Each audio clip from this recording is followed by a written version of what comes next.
Hello, internet friends, and welcome to my Legion Summit coverage interview. I sat down with Slootbag, and we had talked to Ian Hazzikostas and J. Allen Brack about the upcoming systems in Legion, and we got time to ask them a whole bunch of questions. The following will be the audio recording from that entire event, and hope you enjoy. All right, Ted, ask a question. All right. Hey, guys.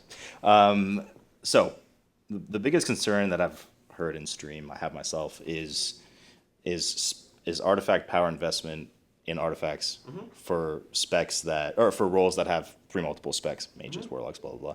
So, the concern is what happens, expansion launches, Fire Mage is, balanced to be super strong. Everyone goes Fire Mage, dumps all their artifact power in. You guys do a balance 2 weeks in, or it's seen that all three specs are super competitive, and 5 of the bosses in Nighthold, Arcane's great. The other 5, Frost is great. How do you really balance that? Well, so 2 things. The first case, we know that the artifact power investment, especially in those early couple of weeks, puts an extra onus on us to be careful with class balance and major class changes. To use a scenario that you described, like, okay, let's say Fire Mage is, oops, we goofed, and they are 15% ahead of other mage specs in most cases. That's a problem. We should do something about that. But recognizing that people have made a serious investment of artifact power in their weapon that they can't easily shift around, we wouldn't want to suddenly turn around and make Fire, now they're the worst spec. Oops, sorry guys, you picked wrong. So we probably make some adjustments, but maybe instead of taking them down by 15%, we take them down by 10%. And so they're still better than the others. You still, if you could go back in time, would have made the same choice with your artifact power, but it's less disruptive to the overall balance. In terms of multiple specs, I think artifact knowledge at max level, and as you get deeper into the 110 experience, will give you the ability to catch your other weapons up close to the level of your main weapon.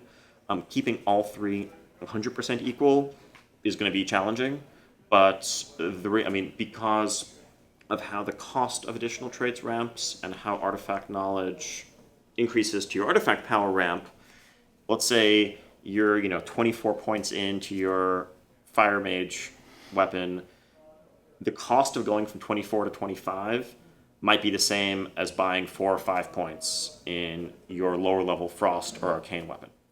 So you should very easily be able to keep your other weapons up to, let's say, 80% of the trade unlocks, probably the same number of golds.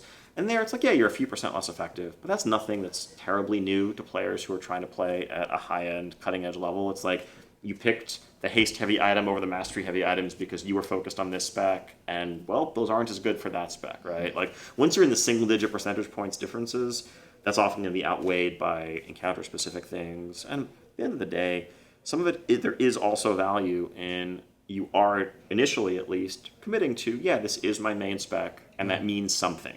It's not an irrevocable change. It's not, I'm not hopelessly crippled in my other specs. But yeah, I'm better at this because this is what I chose to focus on first.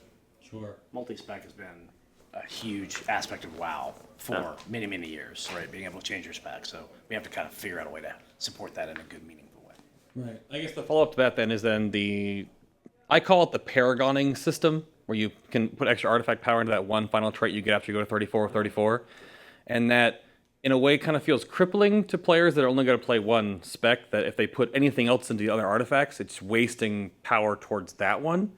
So is there a gating on putting that extra artifact power in there, They just get progressively more expensive. Right. So, again, if, to use the extreme example, you have put all of those extra points months from now, once you have your traits fully unlocked, all of those extra points into the final trait of your Arcane weapon, you're going to get to a point where you could get like 2 or 3 traits, 2 or 3 points of that in your Frost weapon for the cost of 1 in your Arcane weapon. Sure. And at that point, at what point do you kind of hit that point of diminishing returns, right? If you are 100% only playing Arcane, maybe never.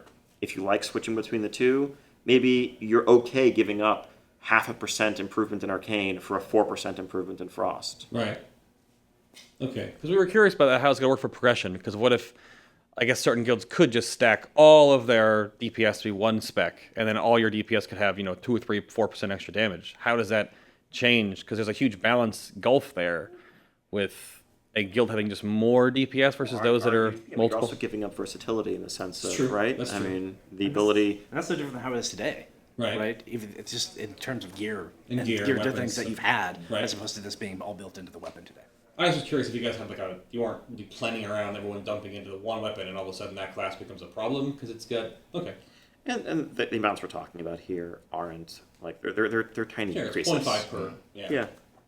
All right. So the concern that there's been in the raiding community a lot has been player power from gear. The acceleration has been in HFC and stuff.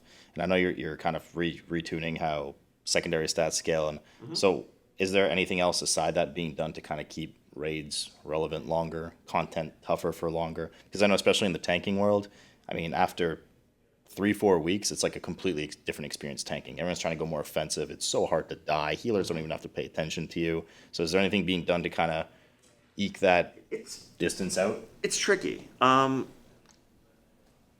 I feel like the answer you're looking for is yes, but I'm almost going to say no. I mean, I don't know that it's that big a problem. I think that there are some things like the Legendary Ring and the item upgrades to the Legendary Ring for as long as Hellfire Citadel has been current content, where, yeah, things have kind of gotten to a point of silliness, right? Where you have the, 16 Arcane Mages, how quickly can they kill the boss using Soul Capacitor and Legendary Rings? Yeah. Okay, that's silly, right? But it's important that there be power progression, and it's regardless of it's almost impossible to hit the simultaneous points of there being the ability for gear to help people overcome a skill deficit without gear letting those people who didn't need that help to overcome the deficit to begin with make it a bit easier than they would prefer, right? Because I think as hard as you may find it to die, there are plenty of people who are working right now to kill Mythic Archimond or Mythic Manaroth for the very first time today who are having serious problems with, oops, Deathcaller killed our tank again. And it's, inconceivable to you because you're like, well, we did this with, 40 eye levels lower, without Valor upgrades, without our Legendary Rings, but that stuff is important for them to experience the content 6 months later. So I think part of the answer, and this is maybe the easy answer, is, well, let's release content more often. Let's not let tiers sit there for 10 to 12 months so that you can move on to the bigger and better, greater challenge when you're ready for it. Sure. Cool. Absolutely. So that's easy for us to do, right? Let's do that. Alrighty. Well, new idea. So, heavy hitting question, I suppose. And many of us are curious about this. Is how many raid tiers do you have planned, if you can say that, in Legion right now? Are we going back to 3? So launch, then 2 more later down the road, or? We haven't said, and we're not going to say, but what we will say is that, I don't think any of us were happy with the kind of the patch plan and how patches worked out for Legion. And you're going to see, sorry, for Warlords. Okay. So you're going to see We have this on record. too many expansions. Fair enough. For Warlords. And Right, we have okay. a lot more patches and a lot more things planned. Different sized patches planned for Legion, which is not really something we've done in a while. 2.0. No. So Yeah. Cool. Okay. That's good. I'm actually going to ask one of yours because I think it's important. Obviously a lot of people plan a lot of life stuff around raiding and patch launches and stuff like that. Who does that? Who does that? Who take vacation time? To be fair, I don't know that I would say a lot. A few. Okay. It's nice to know. Okay. What kind of are there already some kind of loose plans worked out for when Emerald Nightmare is going to hit? With usually a mythic after and kind of the spacing to Nighthold after that. Or? Nighthold, we'll talk about at a later date. Emerald Nightmare, I think we'll be announcing the cadence in the weeks leading up to launch. I think we're pretty happy with how the high mall timing worked out. So you can 3 kind weeks, was it? pretty much that, right? Around week 3, and then Mythic delayed a week after that. Right. It's giving that buffer time. Now that would apply to both normal and heroic nightmare opening, to mythic keystones becoming available. Mythic dungeons will be available, base level mythic dungeons will be available day 1, but there will be no mythic keystones that can be attained until the same time as the raids open. Okay. And the PvP season would start at the same time as well. So that's kind of everyone's got 2 weeks to do their stuff, level their 7 alts, do whatever you're going to do. The audio viewers don't know. Ian just totally called Sloot out with that one. How many? And then the race can begin. Right. Okay. But But 2 things. One is, I think it is important that there be transparency on that, and so we will have a post that kind of comes and lays out. Yes. This is exactly what we're talking about. Yes. This is exactly what we're going to do. You're not going to have to rely on the audio recording. Sure. And this is something that we are actually talking about as recently as this week. We have actually had a discussion about this very topic. Oh, and you had those really great infographics you're running through Legion, like the huge, gigantic, long post that like kept like lighting up what was available to you. So I would assume something like that would come out for rating because there's so many more systems to launch with Legion than. Yeah. Okay. I will say, I think that Foundry came out too soon. I think that Heimdall had time left in it, and we rushed people along to Foundry before the majority of players were ready to do so. Considering again the scale of how quickly, because I mean, Heimdall for World First was done in a week. So were you guys happy with how, if you were to release BRF even later, do you think that with the Heimdall tuning that existed, player skill, whatever, average player skill, that would have been enough raid content to last to BRF? A bit longer, yes. Yeah, okay. A couple weeks at least, I would imagine, right? Yeah, I think so. We got about 2 minutes left. Okay. That's all yours. Okay, then I guess the follow-up to raids, and without saying how many raid tiers were available, do you have plans to do dungeons with raid tiers, a la how ICC and TOGC launched with dungeons to push forward and have gear catch-up mechanics in those, and of course add new keystone dungeons as they go forward? So what do you think with dungeons? We definitely talked about that and want to continue to have relevant dungeons throughout the entirety of the expansion. You know, one of the things that we feel in Warlords is we really obsoleted dungeon content very quickly, far too quickly. And that's something we definitely want to address for Legion, whether it's through additional mechanics or additional difficulty levels or additional keystones that you're going to be able to have. Yeah. And scaling difficulty, though, and through keystones and otherwise, does allow us, it provides us with a solution to one of the problems that we often felt we had with adding new dungeons in the middle of an expansion, which was that it obsoleted the older dungeons. Right? If we were to add a new dungeon in a later patch, it could meaningfully coexist with the original stuff. Right. Whereas it felt like when we released, let's say, ZG and ZA in 4.1, it was like, well, you do these. Why would you do those other dungeons that drop worse loot? What's the plan with professions? Because right now on beta, you have JC offering player power and no other crafting profession offering player power. And gathering professions offer the lucrative nature of BOP, Blood of Sargeras, so that's great.